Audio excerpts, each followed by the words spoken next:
ارسلناک، ہم نے آپ کو بھیجا شاہداً، گواہ بنا کر۔ یاد رکھیے گا، گواہ وہی لیا جاتا ہے حقیقت میں۔ پاکستانی عدالتوں کی بات نہیں کر رہا، پاکستانی عدالتوں میں آپ چلے جائیں، آج بھی کوئی بھی کیس لے کر چلے جائیں، وکیل سے کہنا جی میرے پاس گواہ نہیں ہے، وہ کہتا ہے مجھے قائد اعظم کے ساتھ میری ملاقات کرا، گواہ میں تجھے لا دیتا ہوں۔ قتل تک کا گواہ آ جاتا ہے۔ میں اس گواہ کی بات نہیں کر رہا، میں حقیقت جس کو قرآن نے گواہ کہا ہے، گواہ کہتے ہیں اس کو جس نے اپنی آنکھوں سے معاملہ دیکھا ہو، جس نے اپنے کانوں سے معاملہ سنا ہو، اور جو واقعہ کے وقت وہاں موجود ہو۔ یہ تینوں چیزیں گواہ کے لیے، یہ تینوں چیزوں کا ہونا ضروری ہے۔ ایک، موقع پر موجود ہو، دوسرا آنکھوں سے دیکھ رہا ہو، تیسرا کانوں سے سن رہا ہو۔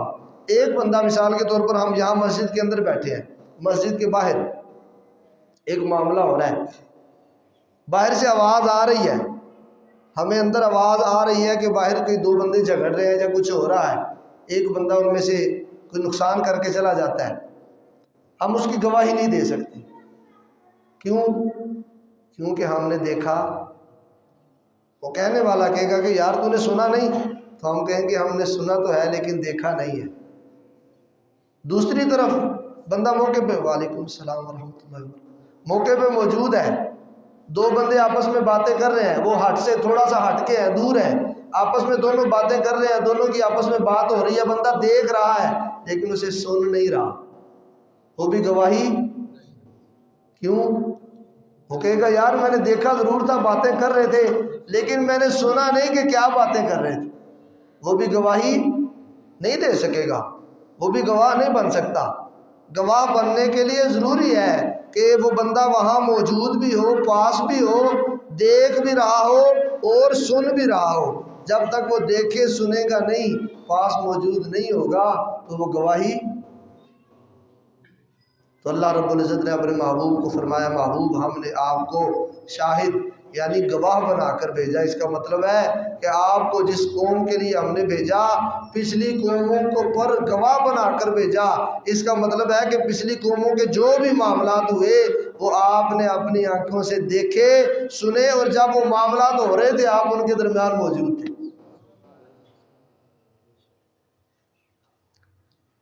وَمُبَشِّرًا وَنَذِيرًا، خوشخبری سنانے والا اور ڈر سنانے والا۔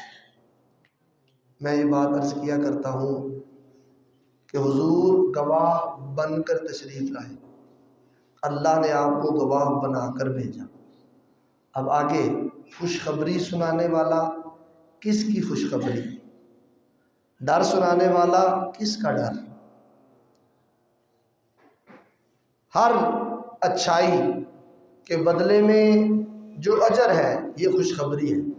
سادہ سے الفاظ میں اس کی وضاحت کروں گا انشاءاللہ، لیکن سادہ سے الفاظ میں یہ دو جملے، ہر اچھائی کے عوض میں جو اجر ہے یہ خوشخبری ہے۔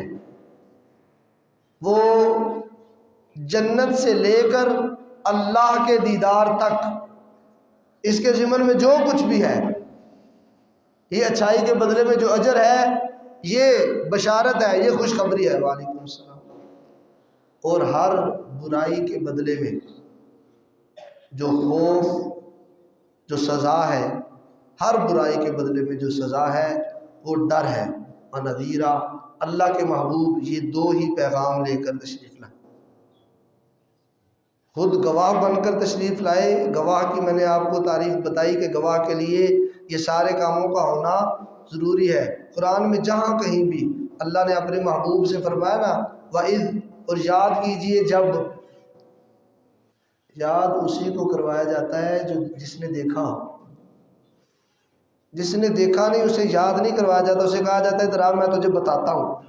جس نے اپنی آنکھوں سے دیکھا ہو، معاملات اپنی آنکھوں سے، خود اپنی آنکھوں سے دیکھا سنا ہو، اسے کہا جاتا ہے یاد کرو نا تم میرے ساتھ نہیں تھے، یاد کرو نا وہ تم نے دیکھا نہیں، ذرا یاد کرو اس وقت کیا ہوا تھا، تمہیں یاد نہیں ہے۔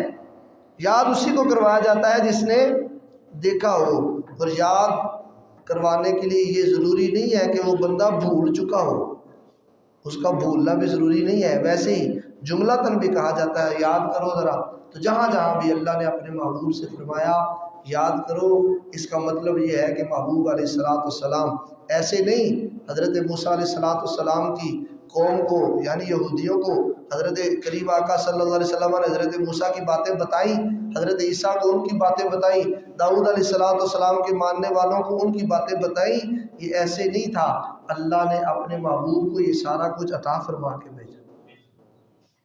روح مصطفیٰ نے ہر چیز کا مشاہدہ کر رکھا۔